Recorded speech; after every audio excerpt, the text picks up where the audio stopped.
14 में से 13 को तो यहाँ दफनाया गया। एक सहाबी जो थे उबैदा बिन हारिस, जो मकान आज से तकरीबन 1400 साल पुरानी है। तो मैं अभी थोड़ा आगे चलकर आपको दिखाता हूँ यहाँ पर। जी, क्या नाम है आपका? अस्सलाम वालेकुम रहमतुल्लाह। मेरा नाम सुलेमान है। हम लोग कहते हैं बहरे शिफा, मर मिटने जाने वाला ईमान। ग़ज़वाए बद्र के अंदर शहादत का जाम नोश फरमाया था। इस्लाम को इस जगह से मजबूती मिली थी। इसको कहते हैं जबले मलाइका। ये थी मस्जिद अल आरिश।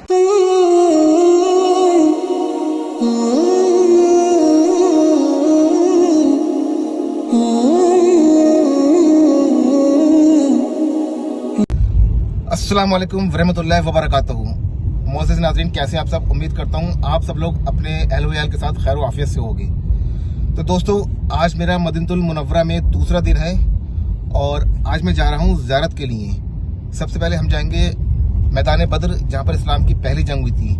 जी हाँ, जिसको ग़ज़वा बद्र भी कहा जाता है। वहाँ पर बहुत सारी मुख्तलिफ ज़ियारतें हैं बद्र के अंदर। वहाँ पर बहरे शिफा है और जबले मलाइका है। बहुत सारी ज़ियारतें हैं जो हमें कराने वाले हैं। ये अब्दुल्ला भाई, ये बांग्लादेश से हैं। अस्सलाम वालेकुम। वालेकुम सलाम। सलाम कर रहे हैं आप लोगों को। पहले आप कहाँ लेके जाएंगे अब्दुल्ला भाई? मैं बहरे शिफा लेके जाएंगे। सबसे पहले हम लोग जाएंगे बहरे शिफा, जो कि बद्र के मैदान के पास में ही है। तो फिलहाल जो आज का ये ब्लॉग है मेरा बहुत ही इंटरेस्टिंग होने वाला है। इसको पूरा देखिएगा मदीनतुल मुनव्वरा की ज़ियारत के साथ में। तो चलते हैं बद्र की जानिब। तो नाज़रीन किराम, सबसे पहले आज हम जाएंगे बहरे शिफा। जी हाँ दोस्तों, बहरे शिफा वो पाक मुकद्दस कुआं है जिस कुएं का पानी पहले कड़वा और जहरीला हुआ करता था, जिसको पीने के बाद लोग बीमार हो जाया करते थे। लेकिन जब इसकी तला हमारे नबी पाक सल्लल्लाहु अलैहि वसल्लम को मिलती है तो आप अपना लुआब मुबारक यानी कि थूक उस कुएं के पानी में डालते हैं। आपका लुआब मुबारक उस कुएं में पड़ते ही पानी मीठा हो जाता है, जिसका फैज़ आज भी जारी है। तो नाज़रीन इकराम, आप देख सकते हैं ये मेरे पीछे आप कुआं देख रहे हैं, इसको हम लोग कहते हैं बहरे शिफा। जी, ये बहुत ही तारीखी कुआं है इस्लामिक तारीख का। जब मदीनतुल मुनव्वरा से सरकार दो आलम सल्लल्लाहु अलैहि वसल्लम जंग के लिए जा रहे थे मैदान बद्र, तो इस जगह पर क़याम किया था। और जो कुरैश कबीले के लोग थे उन्होंने खुन्नस में, दुश्मनी में इसमें जहर मिला दिया था। तो पानी इसमें जहर मिल गया था, पानी जो बहुत जहरीला हो गया था। तो कुछ सहाबाओं ने आप सल्लल्लाहु अलैहि वसल्लम से अर्ज़ किया कि इसका पानी ठीक नहीं है और पानी बहुत जहरीला है, इसको पीने से लोग बीमार हो रहे हैं। तो आप सल्लल्लाहु अलैहि वसल्लम ने इस जगह पड़ाव किया और इस कुएं के पानी के अंदर अपना लबे मुबारक यानी कि हल्का सा थूक डाला था। तो अल्लाह के करिश्मे से, अल्लाह की कुदरत से ये पानी शिफायाब हो गया, मीठा हो गया। और जिस लोगों ने पिया वो पानी पीने के बाद और ठीक हो गए और सेहतयाब हो गए। तब इसलिए कि आज तक इस कुएं को बहरे शिफा कहा जाता है। और ये जगह है जहाँ पर कुछ देर के लिए आपने सल्लल्लाहु अलैहि वसल्लम ने और तमाम सहाबाओं ने यहाँ पर क़याम किया था। ये वो तारीख कुआं है। पूरा जो इलाका है, इस इलाके में थोड़ी देर के लिए टेम्परेरी बेस पे यहाँ पर खेमे लगाए थे और इस जगह रुका थे और यहाँ का पानी पिया था। ये बहरे शिफा है। मैं आपको दिखाता हूँ आगे चलकर। लोग इसका पानी लेकर जा रहे हैं, पी रहे हैं। बीमार लोगों के लिए, जिसको किसी तरह की कोई बीमारी है, कुछ आसे वगैरह किसी के ऊपर होती है, कुछ फोड़ा फुंसी होती है, तो ये पानी उन लोगों के लिए शिफा का सबब है। मैं आपको करीब से इसकी ज़ियारत करके दिखाता हूँ। जी नाज़रीन इकराम, ये देखिए, ये है बहरे शिफा, जिसका पानी आज भी लोग पीकर सेहतयाब हो जाते हैं और अल्लाह सुब्हानहू व तआला उनको शिफा देता है। ये पूरा इलाका बहरे शिफा के नाम से जाना जाता है। और वो देखिए, वो लोग पानी भर रहे हैं सामने, बतौर तबर्रुक इस पानी को लेकर जाते हैं। माशाल्लाह तबारकल्लाह। तो नाज़रीन गिराम, बहरे शिफा को विज़िट करने के बाद अब हम लोग जा रहे हैं अपनी अगली डेस्टिनेशन की जानिब। जी हाँ, अब हम लोग जा रहे हैं मैदान बद्र। जी हाँ दोस्तों, जहाँ पर इस्लाम की पहली जंग हुई थी, वो पाक मुकद्दस जगह की हम लोग ज़ियारत करेंगे। और आप लोग भी चलिए मेरे साथ। तो अल्हम्दुलिल्लाह नाज़रीन, मैं पहुँच चुका हूँ मैदान बद्र के पास में। जो पीछे मस्जिद दिख रही है, यह है मस्जिद अल आरिश। जहाँ इसकी क्या तारीख है, क्या हिस्ट्री है, वो मैं आपको बताऊंगा। लेकिन अब वक्त हो रहा है ज़ोहर की नमाज़ का। तो सबसे पहले ज़ोहर की नमाज़ अदा करते हैं मस्जिद अल आरिश में अंदर चलकर, जो कि इस मस्जिद से यादें जुड़ी हुई हैं हमारे नबी करीम सल्लल्लाहु अलैहि वसल्लम की। वो मैं आपको नमाज़ के बाद बताऊंगा। फिलहाल नमाज़ अदा करने के बाद आपको बद्र की ज़ियारत कराऊंगा और यहाँ के जो पुराने मकामी लोग थे उनके पुराने मकान हैं वो मैं आपको दिखाऊंगा। तो पहले नमाज़ अदा कर लेते हैं, फिर बाद में मैदान बद्र की ज़ियारत कराते हैं आपको। माशाल्लाह तबारकल्लाह। दोस्तों, ये देख सकते हैं, बहुत ही खूबसूरत मस्जिद है, बहुत ही शानदार मस्जिद है मस्जिद अल आरिश। इस मस्जिद की खुसूसियत अपने आप में बयां कर रही है।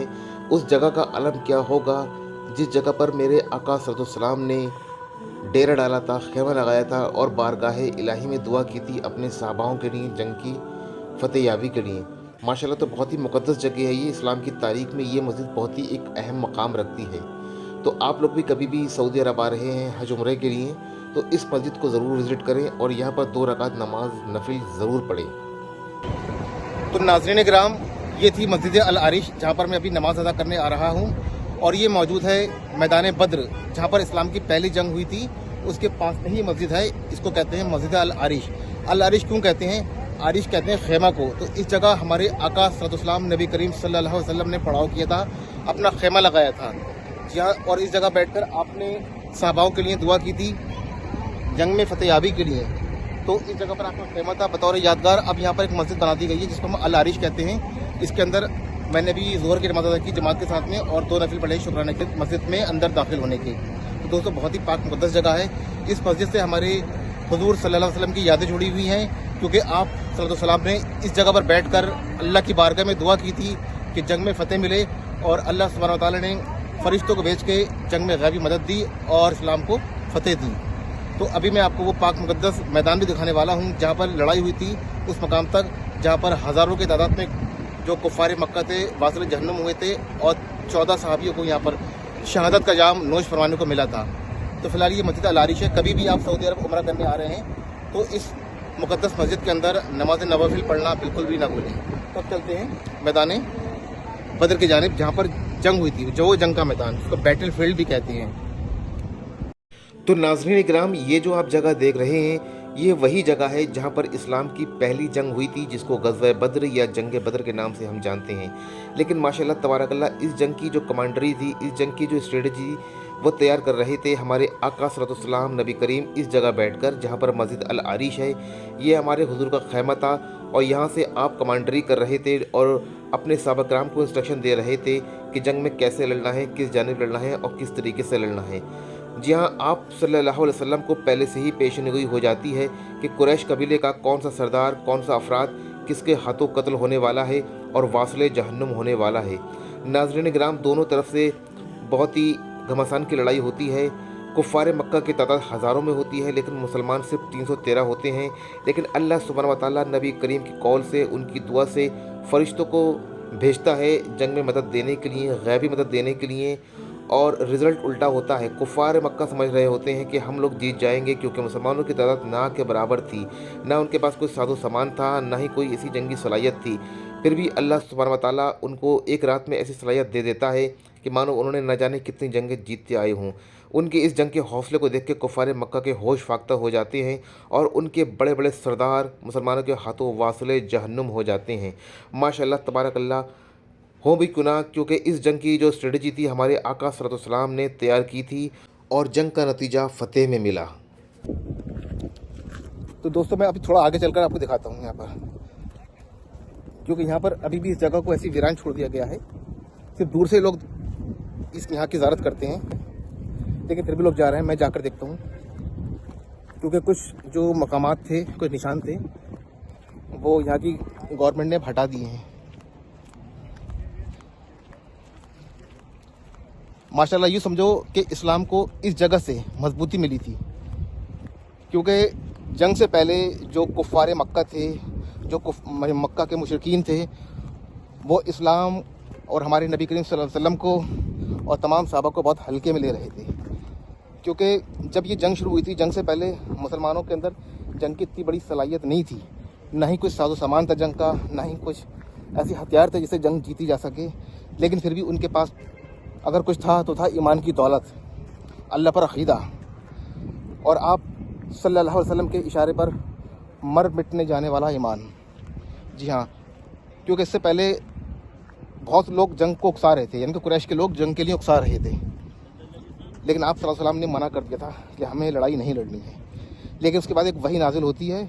उस वही के नाजिल होने के बाद फिर रसूलुल्लाह खुतबा करते हैं कि लड़ो अल्लाह के लिए, लड़ो उनसे जो तुम्हें परेशान करते हैं, जो तुम्हारा जानी माल नुकसान करते हैं और ख़ुद से हाथों से बना के तराशे हुए बुतों को पूछते हैं। माशाअल्लाह तबारक अल्लाह। और एक जगह और है जहाँ पर अबू जहल को शहीद किया गया था बहरहाल ये जो पूरा मैदान है ये जंग की दास्तों को बयां कर रहा है कि यहाँ पर इस्लाम को कैसे गलबा मिला था और इस्लाम कैसे ऊंचाइयों तक पहुँचा था। पहला गज़वा था अल्हम्दुलिल्लाह, पहले गज़वे में ही, पहले जंग में ही मुसलमानों को बेहतरीन फतेह मिली थी और कुफार मक्का को शिकस्त मिली थी। तो दोस्तों मैं आपको लेके चलता हूँ जो कबीला बदर के लोग थे, उनके जो पुराने जो मकान थे वो किस हालत में थे, किस तरह से रहते थे। वो शहर, वो छोटी सी बस्ती आज भी सऊदी गवर्नमेंट ने उस निशानों को बचा कर रखा है इबरत के लिए। तो फिलहाल मैं अभी आपको लेके चलता हूँ उस बस्ती की तरफ जहाँ पर पुराने बदरी कबीले के लोग रहा करते थे। उनके जो पुराने मकान हैं अभी भी मौजूद हैं। जी हाँ दोस्तों, ये जो खंडर दिख रहे हैं आपको टूटे फूटे, दरअसल ये खंडर नहीं है, ये किसी ज़माने में ये एक बहुत ही बड़ी बस्ती थी जो कि आबाद थी बदर के कबीलों से। जी हाँ, जो बदरी कबीले के लोग थे जो बदर में रहते थे, बदर के वासी थे, उनको ही बदरी कहा जाता था। और वो कबीला आज भी है जो कि इन कच्चे मकानों से निकलकर अब बड़ी बड़ी ऊंची इमारतों में रहने लगे हैं। लेकिन उनके बाबा अजवाद के ये निशान अभी भी बता रहे हैं कि ये मकान आज की डेट के नहीं है, 150 साल पुराने नहीं हैं, बल्कि ये मकान आज से तकरीबन 1400 साल पुरानी हैं जो कि खंडरों में मुब्तला हो गए हैं। ये देखिए, पहले के जो अरबी लोग होते थे वो ऐसा पेड़ की छाल काट के छप्पर बनाकर रहा करते थे और नीचे मिट्टी से और पत्थर को रोका करते थे। मिट्टी और गीली मिट्टी से और पत्थर को रोक कर मकान बनाया करते थे। और जो ऊपर छत डाला करते थे, इस पे जो तने लगते थे नई छतों का छप्पर बनाने के लिए, वो खजूर के पत्तों की छत बनाया करते थे जिससे ठंडक रहे, क्योंकि खजूर का पेड़ ठंडक देता है। गर्मी में उगता है खजूर का पेड़, लेकिन उसके पेड़ के नीचे बैठने से बहुत ठंडक मिलती है। ये भी अल्लाह की एक कुदरत है, माशाल्लाह तबारक अल्लाह। तो ये देखिए, ये सारे निशानात जो हैं बदर के कबीलों के हैं। बदरी लोगों को आप सलातो सलाम से बहुत मोहब्बत थी, बहुत उनसियत थी। जहाँ कहा जाता है कुरैश के डर की वजह से ओपनली वो आपकी मदद नहीं कर रहे थे, लेकिन इंटरनली उन लोगों ने आपको बहुत मदद की और बहुत मोहब्बत थी आपसे।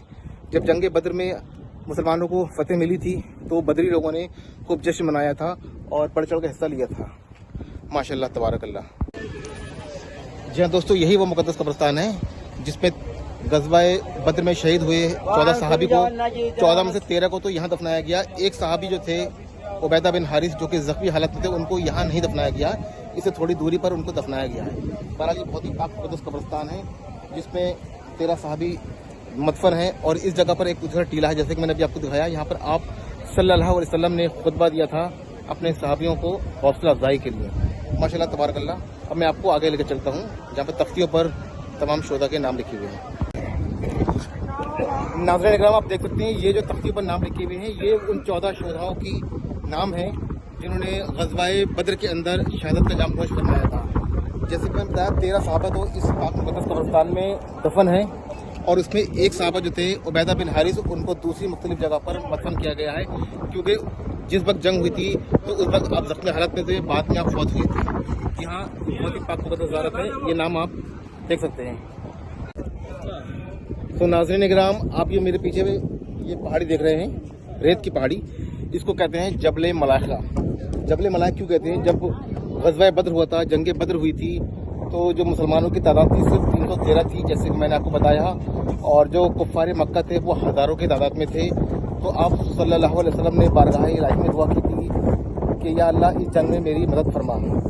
तो इस पहाड़ी पर, इस जबल पर, जबल कहते हैं पहाड़ी को, इस जबल पर ही जो फरिश्तों का नुज़ूल हुआ था, मलाइक कहते हैं, तो फरिश्तों ने उस जंग में हिस्सा लिया और मुसलमानों की मदद करी। जी, क्या नाम है आपका? अस्सलाम वालेकुम वरहमतुल्लाह। मेरा नाम सुलेमान है, मैं बांग्लादेश से आया हूँ। खुदा ताला ने कुरान पाक में इरशाद किया, वलक़द नसरकुम व अंतुम अज़िल्ला। ये अल्लाह ताला ने फरिश्ता भेजा मुसलमानों के लिए नुसरत करने के लिए, मदद करने के लिए। तो फरिश्ता यहाँ पे उतारा और आज उतारने के बाद जंग में हिस्सा लिया। शुक्रिया। ये बांग्लादेशी भाई थे हमारे, ये मुफ्ती हैं, मौलाना है वहाँ के। तो ये जो पहाड़ी है, जैसे बताया, इस पहाड़ी पर अल्लाह सुब्हानहू व तआला ने नुज़ूल किया था मलाइक का, यानी कि फरिश्तों का। फरिश्ते आते हैं, इस पहाड़ी पर उतरते हैं और सीधे यहाँ से जाते हैं गज़वाए बदर, यानी कि जहाँ बदर का मैदान है, वहाँ पहुंचकर मुसलमानों की गैबी मदद फरमाते हैं और मुसलमानों को अल्लाह सुब्हानहू व तआला फतेह देता है। तो इस पहाड़ी का जिक्र जो है कुरान करीम में भी आया है। जी हाँ, जिसको जबल मलाक कहते हैं। जब नबी करीम सल्लल्लाहु अलैहि वसल्लम ने दुआ की थी तब अल्लाह ने फरिश्तों का नुज़ूल किया था। माशाअल्लाह तबारकल्लाह करते हुए क्यों ना, क्योंकि रसूलुल्लाह नबी करीम सल्लल्लाहु अलैहि वसल्लम खुदा के हबीब हैं, नबियों के सरदार हैं।